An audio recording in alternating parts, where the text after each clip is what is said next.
Selamat pagi dokter dan teman-teman.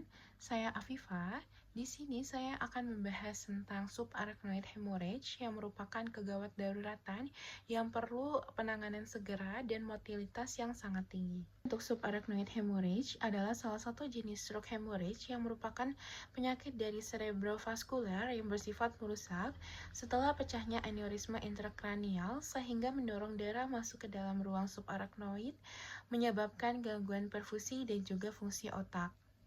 Selain dari aneurisme, SAH juga disebabkan oleh kelainan vaskular lain, tapi aneurisme tetap merupakan penyebab tersering.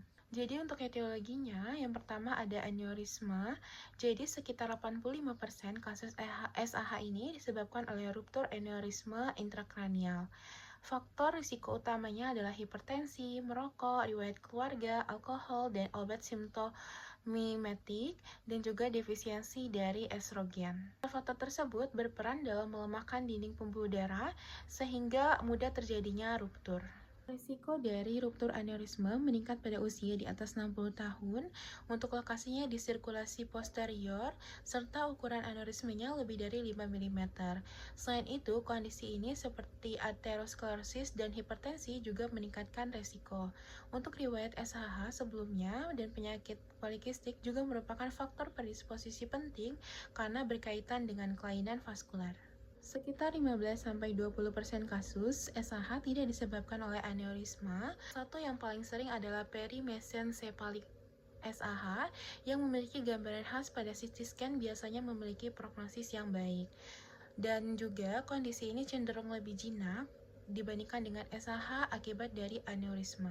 Selanjutnya ada aneurisma tersembunyi adalah aneurisma yang tidak terlihat pada angiografi awal, biasanya karena ukurannya yang kecil dan tertutup oleh trombus atau vasospasma. Dan malformasi dari vaskular seperti AFM dan fistula arterionervosa juga bisa menyebabkan SAH. Kelainan ini biasanya dapat dideteksi melalui angiografi dan sering membutuhkan terapi intervensi. Kelainan ini biasanya dapat dideteksi melalui angiografi dan sering membutuhkan terapi intervensi. Etiologi yang lain adalah diseksi arteri intrakranial yang bisa menyebabkan pendarahan yang berat ketika robekan mencapai lapisan adventitia. Selain itu, terdapat juga penyebab lain seperti penggunaan kokain, angiopati amiloid cerebral, trombosis vena cerebral, dan juga vaskulitis. Kondisi ini lebih jarang tapi penting dipertimbangkan terutama bila tidak ditemukan aneurisma. Untuk anamnesis, keluhan utama SAH yang paling sering adalah nyeri kepala hebat yang mendadak atau thunderclap headache. Nyeri ini biasanya mencapai puncak dalam hitungan detik hingga menit. Selain itu, gejala lain bisa ditemukan seperti mual muntah, fotofobia, dan penurunan dari kesadaran. Pasien juga mengeluhkan nyeri leher atau kaku kuduk akibat dari iritasi meningeal dan gejala neurologis vokal juga bisa ditemukan seperti hemiparesis atau afasia dan adanya riwayat kehilangan kesadaran singkat yang sering terjadi.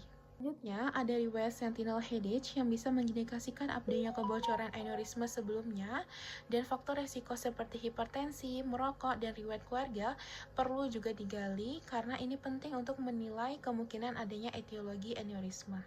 Untuk pemeriksaan fisik, penilaian awal dilakukan dengan prinsip ABCDE untuk stabilisasi dari pasien. Lalu dilakukan pemeriksaan tanda vital dan juga kesadaran untuk menggunakan GCS. Dan diberikan juga pemeriksaan tanda iritasi meningeal seperti kaku kuduk bisa ditemukan. Selain itu, bisa juga ditemukan defisit neurologis vokal dan dilakukan juga pemeriksaan saraf kranial yang bisa menunjukkan adanya palsi nervus oculomotorius pada aneurisme posterior communicating artery dan juga dilakukan pemeriksaan fundoskopi untuk menunjukkan adanya pendarahan retina.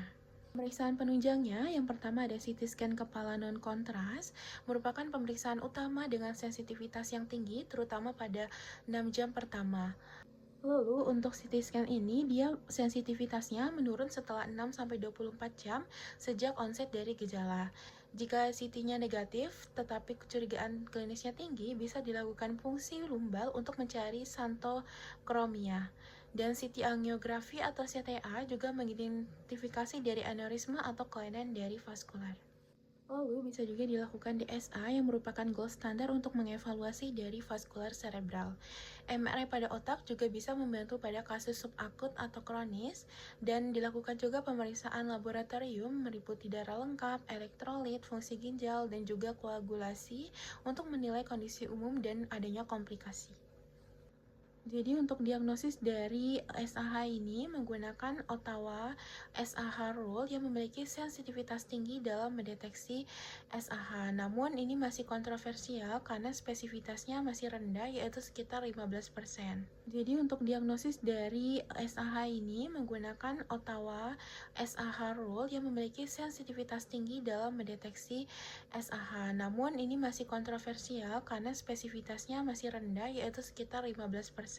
Untuk kriterianya meliputi ada usia lebih sama dengan 40 tahun, nyeri atau kaku leher, neck stiffness, laju penurunan kesadaran, adanya onset dengan aktivitas, nyeri kepala yang memuncak secara tiba-tiba atau thunderclap headache, dan adanya fleksi leher terbatas. Hal tersebut digunakan untuk screening awal di IGD. Untuk kriteria dari inklusinya yaitu nyeri kepala non-trauma yang mencapai intensitas maksimal dalam 1 jam. Lalu selanjutnya untuk kriteria eksklusinya mencakup riwayat aneurisma sebelumnya dan adanya riwayat nyeri kepala berulang lebih dari sama dengan 3 periode dalam lebih dari sama dengan 6 bulan. Ini penting untuk membedakan SAH dengan penyebab nyeri kepala lain. Selanjutnya ada Han and His Scale yang digunakan untuk menilai dari derajat klinis SAH berdasarkan dari kondisi pasien secara neurologis. Dan ini terdapat grade 1 sampai dengan grade 5. Semakin tinggi grade, semakin buruk prognosis dan semakin tinggi dari mortalitasnya. Skala ini membantu menentukan tingkat keparahan klinis awal dari pasien. Selanjutnya ada WFNS Scale yang menilai keparahan berdasarkan dari GCS dan adanya defisit motorik. Untuk pembagiannya, untuk grade 1 sampai dengan grade 3, GCS-nya masih cukup baik, dan grade 4 sampai 5, GCS-nya menurun. Ini merupakan kondisi berat, berbeda dengan HANHIS yang lebih subjektif. Untuk WFNS ini lebih objektif karena menggunakan GCS. WFNS sendiri sering digunakan dalam praktik klinis modern. Selanjutnya ada Fisher Scale yang merupakan digunakan untuk menilai dari jumlah darah pada CT scan. Pembagiannya untuk grade 1 tidak ada darah, grade 2 sampai 3 ada darah di subarachnoid, dan grade 4 pendarahannya luas atau interventrikular. Semakin banyak darah, semakin tinggi juga resiko dari vasospasme. Jadi Fisher Scale ini penting untuk memprediksi dari komplikasi, bukan hanya keparahan. Skor dari siri Raj ini digunakan untuk membedakan stroke hemoragik dan juga non-hemoragik, terutama bila CT scan-nya tidak tersedia. Parameter yang dinilai adalah kesadaran, muntah, nyeri kepala, tekanan darah, dan faktor vaskular. Namun saat ini penggunaannya sudah berkurang karena CT scan lebih akurat. Tata laksana dari SAH sendiri, semua pasien dengan SAH harus diklasifikasi terlebih dahulu berdasarkan dari derajat keparahannya. Tujuannya adalah untuk mencegah adanya pendarahan ulang dan iskemia cerebral yang tertunda. Terapinya meliputi manajemen medis dan intervensi seperti clipping atau calling. Dan pasien dengan derajat yang ringan bisa ditata laksana lebih konservatif.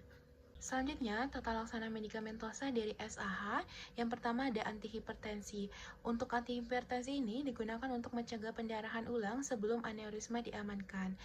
Contohnya adalah betalol, hidralazin, lalu ada nicardipin atau clefidipin atau infus, dan target tekanan darah biasanya untuk sistoliknya di bawah dari 160 mm Hg, dan juga tekanan darah yang terlalu tinggi bisa meningkatkan resiko rebleeding, tapi terlalu rendah juga berbahaya karena bisa menyebabkan hipoperfusi dari otak.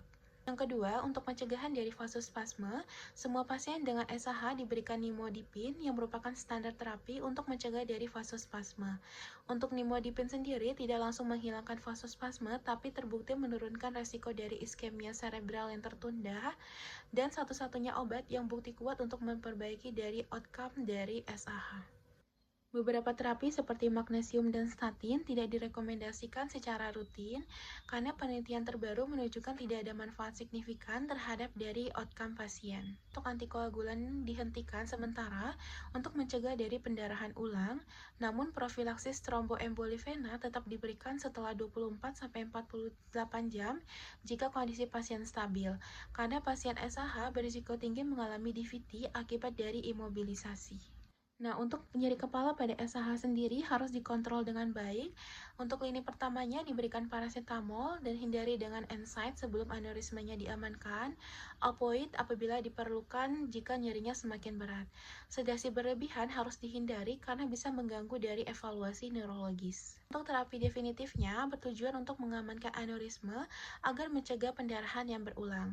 Yang pertama ada clipping, yaitu dilakukan dengan bedah terbuka dan calling atau endovaskular. Tindakan sebaiknya dilakukan secepat mungkin dan idealnya dalam 24 jam. Semakin cepat aneurisma diamankan, semakin kecil resiko rebleeding yang memiliki mortalitas yang tinggi. Namun, jika tindakan definitif tertunda, bisa diberikan terapi antifibrinolitik sementara namun tidak lebih dari 72 jam. Jadi, inti tata laksana dari SAH sendiri adalah menjaga stabilitas dari pasien, mencegah komplikasi seperti vasospasme dan rebleeding, serta segera melakukan intervensi definitif.